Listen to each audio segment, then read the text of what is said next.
नमस्कार, मेरा नाम है अतीश बाबा और आप देखना शुरू कर चुके हैं पब्लिक थिंग्स। देखिए, देश और दुनिया की राजनीति भले ही हर किसी को समझ में आ जाती हो, लेकिन बिहार की राजनीति हर किसी को समझ में इतनी आसानी से नहीं आती है। देखिए, इस वक्त अगर देखा जाए तो बिहार में सबसे बड़ी अगर कोई राजनीतिक पार्टी है तो वो है आरजेडी, और उस पार्टी के लिए सबसे बड़ा कोई अगर समीकरण है तो वो है M+Y, यानी माई। M for Muslim, Y for Yadav. हालांकि ये अलग बात है कि अब तेजस्वी यादव ने ये कहना शुरू कर दिया है कि जो हमारी पार्टी है आरजेडी, वो पार्टी सिर्फ माई की नहीं है, माई के साथ साथ बाप की भी है। लेकिन आरजेडी के इतिहास को अगर देखा जाए तो ये इस बात का गवाह है कि आरजेडी पार्टी मुस्लिम और यादव की ही है, और इस पार्टी में सबसे ज़्यादा अगर किसी जाति के नेता है तो वो है मुस्लिम और यादव के।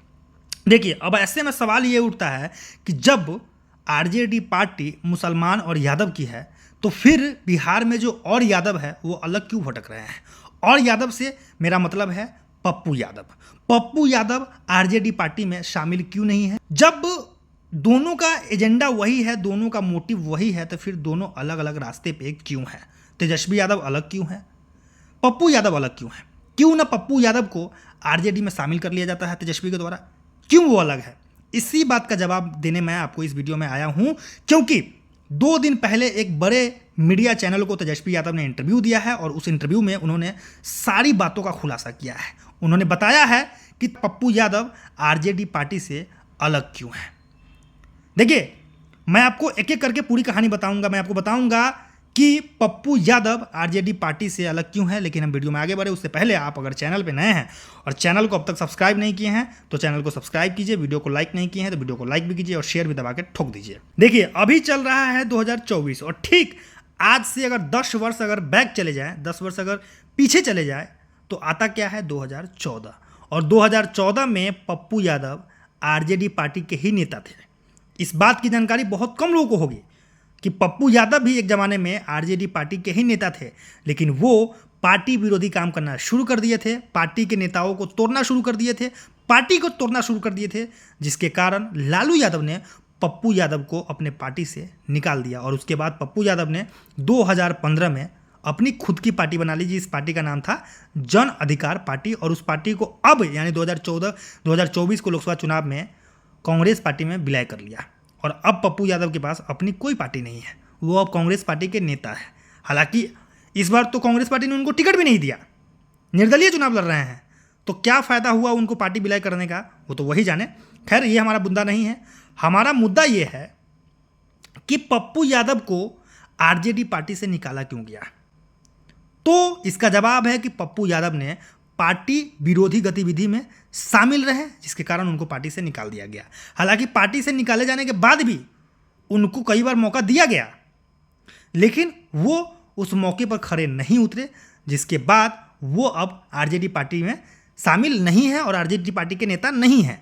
हालांकि 2024 के लोकसभा चुनाव से पहले उन्होंने कोशिश जरूर की थी कि वो आरजेडी पार्टी में एक बार फिर से आ जाए, और उसी को लेकर के उन्होंने तेजस्वी यादव और लालू यादव से बात भी किया था, जिसके जवाब में तेजस्वी यादव और लालू यादव ने कहा भी था कि हम आपको बताएंगे सोचकर।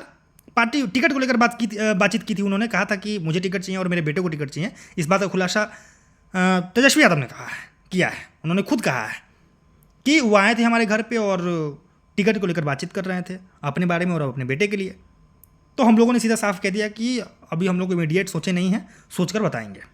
फिर आगे रिपोर्टर ने सवाल उनसे ये भी पूछा कि क्या पप्पू यादव को आपने ये मशवरा दिया कि वो कांग्रेस पार्टी में विलय हो जाए? तो तेजस्वी यादव ने साफ कहा कि नहीं, हमने ऐसा कभी किसी से कुछ नहीं कहा है। हमें तो पता भी नहीं है कि वो क्यों मतलब अपने पार्टी को विलय कर लिए।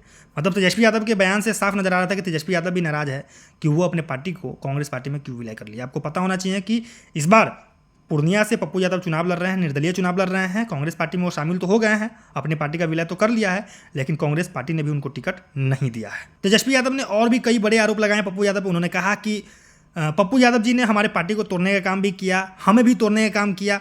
वो हमें भड़काते थे कि तुम अपने पिता के विरोध में रहो, तुम अपने पिता के विरोध में काम करो, जो विरोध करोगे तो लोग तुमको पसंद करेगी। इस तरह की बातें वो करते थे और ये बातें मुझे पसंद नहीं आता था।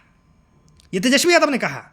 बताइए, कोई आदमी अगर किसी आदमी को अपने पिता के विरोध में बात करने के लिए कहेगा तो उस इंसान को कैसा फील होगा?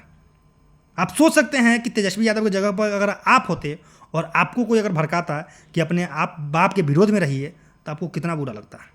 और यही नहीं, तेजस्वी यादव ने यह भी कहा कि जब इस बार पप्पू यादव जी टिकट को लेकर बातचीत करने आए थे हमारे यहाँ, तो वो मेरे पिताजी को ही समझा रहे थे कि ऐसे राजनीति कीजिए, ऐसे राजनीति कीजिए, वैसे राजनीति कीजिए। बताइए, हमारे पिताजी को 50 वर्षों का एक्सपीरियंस है राजनीति में, 1970 से ही राजनीति कर रहे हैं। उस आदमी को ये सिखा रहे हैं कि राजनीति ऐसे कीजिए। मतलब साहब तेजस्वी यादव का कहना था कि पप्पू यादव के पास कोई मैनर नहीं है, आदमी ठीक नहीं है, सोच उनकी अच्छी नहीं है, इसीलिए वो हमारे साथ नहीं है।